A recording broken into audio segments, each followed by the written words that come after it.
और बड़ी खबर आपको दिखा रहे हैं, पिछड़ा वर्ग सम्मेलन में सीएम योगी ने संबोधित किया। 2017 से पहले यूपी की जर्जर व्यवस्था थी। सीएम योगी ने कहा पिछली सरकारों ने विकास कार्य नहीं कराए। सीएम योगी की तरफ से कहा गया कोविड काल में विपक्षी दल के लोग आइसोलेट हुए। पहले त्योहारों में दंगाइयों को प्रोत्साहन मिलता था। कोविड काल में दिल्ली से लोग भागकर यूपी आए। सीएम की तरफ से कहा गया जो दिल्ली संभाल नहीं पाए उनकी निगाहें यूपी पर। सीएम की तरफ से कहा गया राम को गाली देने वाले आज अयोध्या आ रहे हैं। दिल्ली वाले यूपी में लोगों से झूठे वादे कर रहे हैं। कांग्रेस सपा बसपा ने यूपी की स्थिति बदहाल की है। सीएम की तरफ से कहा गया सपा कांग्रेस बसपा ने यूपी के लिए कुछ नहीं किया। पहले जाति देखकर लोगों को घर दिए जाते थे। पिछली सरकारों की सोच खानदान तक सीमित थी।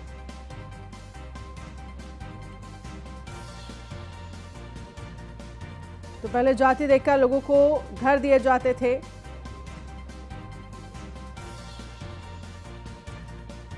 और मनीष मिश्रा इस खबर पर ज्यादा जानकारी के लिए हमारे साथ लाइव जुड़ गए हैं। मनीष, जिस तरह से देखा जाए उत्तर प्रदेश के सीएम योगी आदित्यनाथ ने सम्मेलन में सीधे तौर पर विपक्ष पर निशाना साधा। उन्होंने कहा कि पिछली सरकारों में हमने देखा काम नहीं किया गया, जाति देखकर लोगों को घर दिए जाते थे। जी हाँ, देखिए आपको बता दूं कि आज पिछड़ा वर्ग का लोधी समाज का एक सम्मेलन था जो कि आईजीपी में किया गया था। उसमें मुख्यमंत्री योगी आदित्यनाथ ने आज जमकर विपक्ष पे निशाना साधा है। आपको बता दें कि न केवल बसपा और कांग्रेस पे बल्कि सपा का एक ऐड बहुत फेमस हो रहा है और उनके उसमें लगाया गया है कि आ रहा हूँ मैं।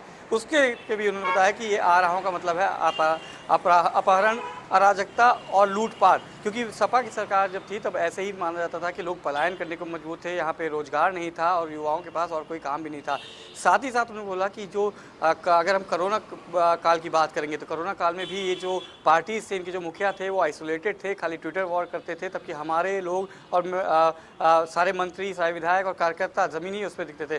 तो क्योंकि 2022 का चुनाव एकदम नज़दीक आ चुका है, उनके कार्यकर्ता होते हैं, कार्यकर्ताओं के अंदर आपको जोश भरना होता है। इसलिए जो ऐसा मंच था एक खुले मंच से आज लगातार हमने देखा है कि जो भी पिछले सम्मेलन हो रहे हैं या जो प्रतिनिधि सम्मेलन हो रहे हैं उसमें लगातार मुख्यमंत्री जब भी मंच संभालते हैं तो लगातार विपक्ष पे हमला करते हैं। और यही सारी बातें चाहे कोरोना काल को लेके हों और चाहे अराजकता और ऐसे बड़े मुद्दों को लेके हमेशा से उन्होंने विपक्ष निशाना साधा है। और आज भी इसी कड़ी में हमने देखा था किस तरीके से योगी आदित्यनाथ जो मुख्यमंत्री हैं उन्होंने बिल्कुल मंच पे आते ही लगातार कांग्रेस, बसपा और सपा पे ये विपक्ष पे एकदम करारा हमला किया था। साथ ही साथ हमने देखा था कि उन्होंने आम आदमी पार्टी के अरविंद केजरीवाल जो कि इस समय अयोध्या के दौरे हैं पे उनको भी निशाना साधा था। बताया था जो हमेशा से राम मंदिर का खिलाफत करते थे आज वो हनुमान जी के मंदिर में दिखाई दे रहे हैं। बिल्कुल, तो क्योंकि हम देख रहे हैं उत्तर प्रदेश के चुनाव को देखते हुए जितनी भी पार्टियां हैं वो अपना चुनावी शंखनाद अयोध्या से कर रही हैं और अयोध्या कहीं ना कहीं केंद्र बिंदु बनता हुआ नजर आ रहा है चुनाव का। और इसको देखते हुए उन्होंने सीधे तौर पर पूरे विपक्ष पर निशाना साधा।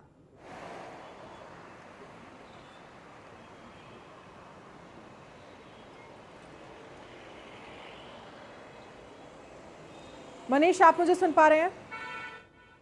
जी अपना सवाल बिल्कुल, जिस तरह से उन्होंने कहा कि जो लोग राम मंदिर को लेकर कहते रहे थे, राम के नाम पर बुरा भला कहते रहे, अब उन्हें राम की याद आ रही है। अयोध्या जिस तरह से अगर हम चुनाव की बात करें तो लगभग सभी पार्टियां चुनावी शंखनाद अयोध्या से ही कर रही हैं। अयोध्या को ही चुना जा रहा है, केंद्र बिंदु अयोध्या बनता हुआ नजर आ रहा है। इस पर भी योगी सरकार ने निशाना साधा विपक्ष में कि जो पहले राम के नाम पर बुरा भला कहते थे अब उनको राम की याद आ रही है।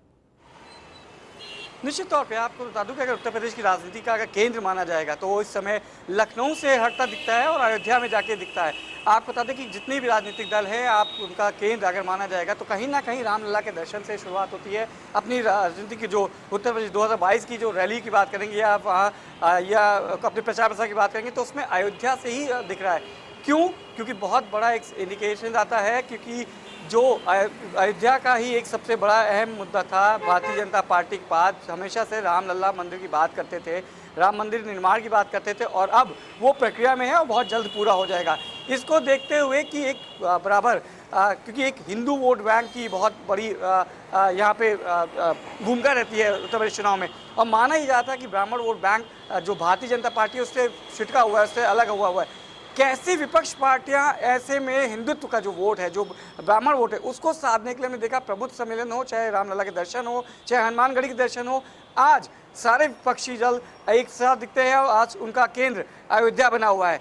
सिर्फ और सिर्फ मकसद एक है कि किस तरह से हिंदुत्व का जो वोट है बैंक है, जो ब्राह्मणों का वोट बैंक है, जो माना जा रहा था कि बीजेपी से एक धड़ा अलग माना जा रहा है, उसको कैसे मनाया जाए, उसको अपनी तरफ कैसे लाया जाए, इस पे पूरा ध्यान केंद्रित है। और उसी कड़ी में देखा जा सकता है कि चाहे अरविंद केजरीवाल हो, चाहे प्रियंका गांधी हो, चाहे ओवैसी तक की बात करें, वो अपना अगर प्रचार प्रसार शुरू करते हैं तो न केवल लखनऊ से बल्कि इस बार सबका जो केंद्र है, जो सेंटर पॉइंट मिला है, वो अयोध्या माना जाता है। जी चलिए ठीक है, बहुत बहुत शुक्रिया तमाम जानकारी के लिए मनीष। और चलिए बात करेंगे कुछ और खबरों की। यूपी में हिट हुआ है सीएम योगी का कोरोना मॉडल। यूपी में एक्टिव कोरोना के केस 100 से नीचे पहुंचे हैं। राज्य में अब 94 एक्टिव कोरोना की केसेस की संख्या है। यूपी में बीते 24 घंटों में 5 नए कोरोना के केस मिले हैं। तो बड़ी खबर, यूपी में हिट हुआ है कोरोना मॉडल। यूपी में एक्टिव कोरोना केस 100 से नीचे पहुंचे हैं। तो यूपी में हिट हुआ सीएम योगी का कोरोना मॉडल। यूपी में एक्टिव कोरोना के केस 100 से नीचे पहुंचे हैं। राज्य में अब 94 एक्टिव कोरोना केसों की संख्या है। यूपी में बीते 24 घंटों में 5 नए कोरोना केस मिले हैं। तो यूपी में एक्टिव कोरोना केस 100 से नीचे पहुंचे हैं।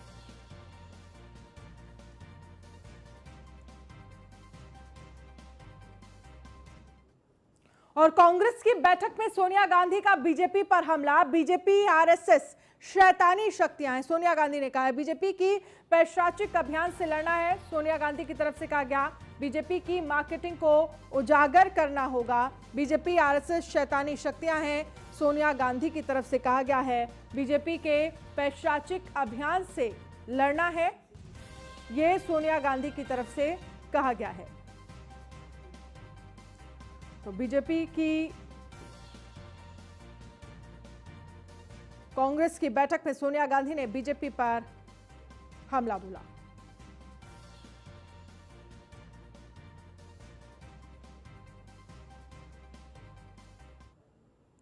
और वहीं समीर वानखेड़े दिल्ली के एनसीबी ऑफिस पहुंचे हैं। हर जांच के लिए तैयार हूं, समीर वानखेड़े ने कहा। एनसीबी में समीर वानखेड़े की विजिलेंस जांच। तो समीर वानखेड़े दिल्ली पहुंचे, एनसीबी ऑफिस पहुंचे। एनसीबी में समीर वानखेड़े की विजिलेंस जांच। समीर वानखेड़े ने कहा कि हर जांच के लिए मैं तैयार हूं। तो हर जांच के लिए मैं तैयार हूं, समीर वानखेड़े की तरफ से कहा गया।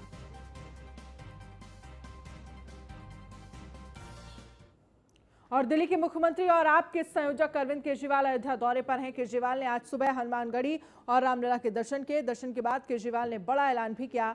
पत्रकारों के साथ बातचीत में केजरीवाल ने कहा है कि अगर यूपी में हमारी सरकार बनती है तो प्रदेश के सभी लोगों को अयोध्या में रामलला के मुफ्त में दर्शन कराएंगे। केजरीवाल ने कहा है कि आज मुझे भगवान के दर्शन करने का सौभाग्य मिला है और मैं चाहता हूं कि हर भारतवासी को ये सौभाग्य मिले। केजरीवाल ने कहा है कि हम 2 काम करने वाले हैं। पहला, हम दिल्ली के अंदर मुख्यमंत्री तीर्थ योजना चला रहे हैं। इसके तहत लोगों को मुफ्त तीर्थ यात्रा कराई जाती है।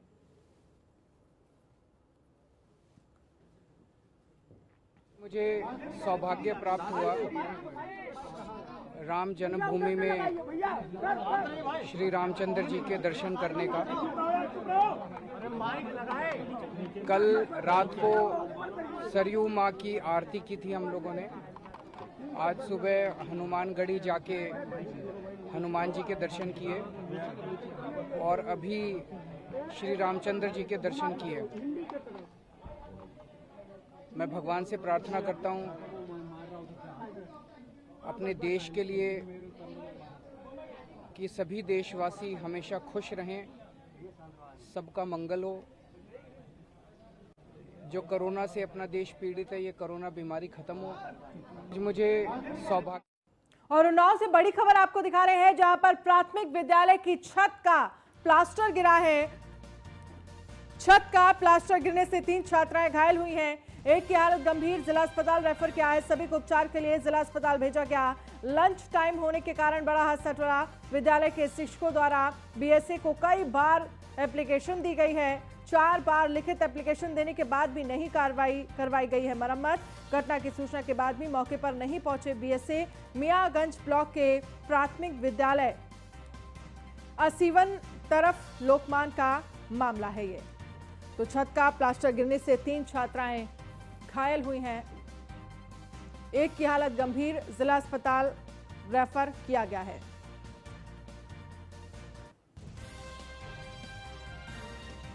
उत्तर प्रदेश विधानसभा चुनाव 2022 में अब ज्यादा समय नहीं बचा है। यूपी चुनाव की घोषणा चुनाव आयोग जनवरी मध्य में कर सकता है। वहीं तमाम राजनीतिक दलों के लिए यूपी का चुनाव हमेशा से महत्वपूर्ण रहा है और इस बार भी भाजपा, समाजवादी पार्टी, बहुजन समाज पार्टी व कांग्रेस अपना पूरा जोर यूपी के विधानसभा चुनाव में लगाए हुए है। बीजेपी के बाद समाजवादी पार्टी के राष्ट्रीय अध्यक्ष अखिलेश यादव सोशल इंजीनियरिंग के जरिए यूपी का खिलाफ फतेह करने की तैयारी कर रहे हैं।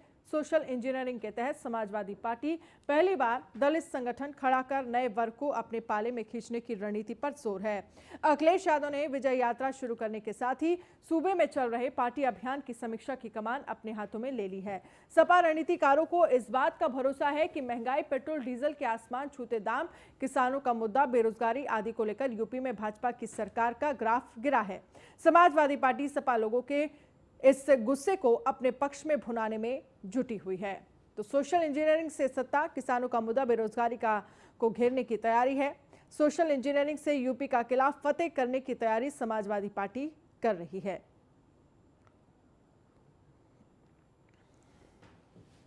कानपुर में लेबर ऑफिस में सैकड़ों मजदूरों ने हंगामा काटा है। मजदूरों की बकाया राशि लेकर रफू चक्कर हुए। एनएलटी कंपनी मजदूरी की बकाया राशि न मिलने से आक्रोशित मजदूरों का हंगामा। मजदूरों का 3 महीनों का बकाया लेकर भाग गई एनएलटी कंपनी। घाटमपुर के नवेली पावर प्लांट में काम कर रही थी एनएलटी कंपनी। तो मजदूरों का हंगामा, मजदूरों की बकाया राशि न मिलने से आक्रोशित मजदूरों ने हंगामा किया है। और वाराणसी में काशी हिंदू विश्वविद्यालय में छात्रों का प्रदर्शन। विश्वविद्यालय के मुख्य द्वार पर छात्रों का प्रदर्शन। मौके पर पहुंची प्रोक्टोरियल बोर्ड छात्रों को समझाने में जुटी है। लंका थाना क्षेत्र की पुलिस टीम मौके पर मौजूद है। तो वाराणसी में मौके पर पहुंची प्रोक्टोरियल बोर्ड छात्रों को समझाने में जुटी है। लंका थाना क्षेत्र की पुलिस टीम मौके पर मौजूद है। तो वाराणसी में काशी हिंदू विश्वविद्यालय में छात्रों का प्रदर्शन। वाराणसी में काशी हिंदू विश्वविद्यालय में छात्रों का प्रदर्शन। मौके पर पहुंची प्रोक्टोरियल बोर्ड को समझाने में जुटी है। और वहीं नोएडा के थाना फेज 2 में अधिवक्ता निशांत की हत्या मामले में पुलिस एक्शन में है। परिवार के लोगों से पूछताछ की जा रही है। बताया जा रहा है कि परिवार के ही लोगों से जमीनी और मृतक बहन के ससुराल पक्ष से विवाद चल रहा था। पुलिस कई पहलुओं से मामले की जांच कर रही है। वहीं मामले के खुलासे के लिए पुलिस ने 4 टीमें गठित की हैं। डीसीपी सेंट्रल हरीश चंद्र ने कहा है कि आरोपियों की तलाश की जा रही है और जल्द ही आरोपी पुलिस के शिकंजे में होंगे।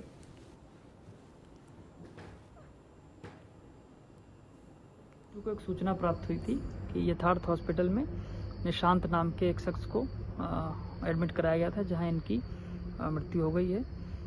निशांत इलाहाबाद के रहने वाले थे, पेशे से अधिवक्ता थे और इनकी गोली लगने से जो है वो मृत्यु हो गई है, जैसा जानकारी में निकल करके आया है। परिवारजनों से बात की गई है। इसमें कुछ बिंदुओं पर उनके द्वारा सूचना दी गई है। इसमें जो इनके परिवार के लोग थे उनसे ज़मीन का जो है वो एक विवाद इनका चल रहा था, काफ़ी समय से चल रहा था। और इसके अलावा इनकी सिस्टर का भी जो है वो ससुराल जनों से विवाद। और वहीं कानपुर देहात के चौबेपुर थाना क्षेत्र में 2 पड़ोसियों के बीच हुई मारपीट देखते ही देखते खूनी संघर्ष में बदल गया। मारपीट के दौरान एक अधेड़ शख्स की पीट कर हत्या कर दी गई। मारपीट और धारदार हथियार से हमले में कई लोग घायल हो गए। पीड़ित पक्ष का आरोप है कि पुलिस की मौजूदगी में मारपीट हुई, लेकिन पुलिस ने कोई कार्रवाई नहीं की है। तो पुलिस पर कार्रवाई नहीं करने का आरोप लगा है।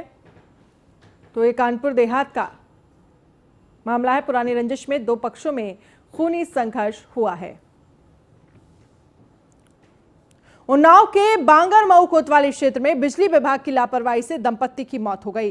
खेत में काम कर रहे किसान दंपत्ति पर हाईटेंशन तार गिर गई, जिससे करंट की चपेट में आकर पति पत्नी की मौत हो गई। ग्रामीणों का आरोप है कि तार में कई जगह ज्वाइंट होने के बाद भी 6 महीने से तारों को नहीं बदला गया था।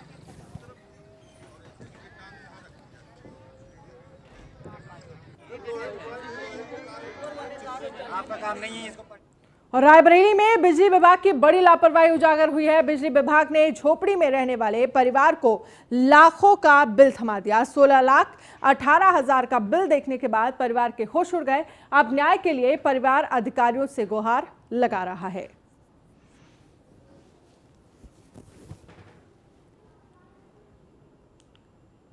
तो बिजली विभाग की लापरवाही उजागर हुई है। और वहीं रायबरेली मिल एरिया थाना क्षेत्र में शॉर्ट सर्किट से एक घर में आग लग गई। आग इतनी भीषण थी कि घर में रखा सारा सामान जलकर राख हो गया। जिस वक्त आग लगी थी, परिवार के सभी सदस्य सो रहे थे। गनीमत रही कि परिवार के सभी सदस्य समय रहते घर से बाहर निकल गए।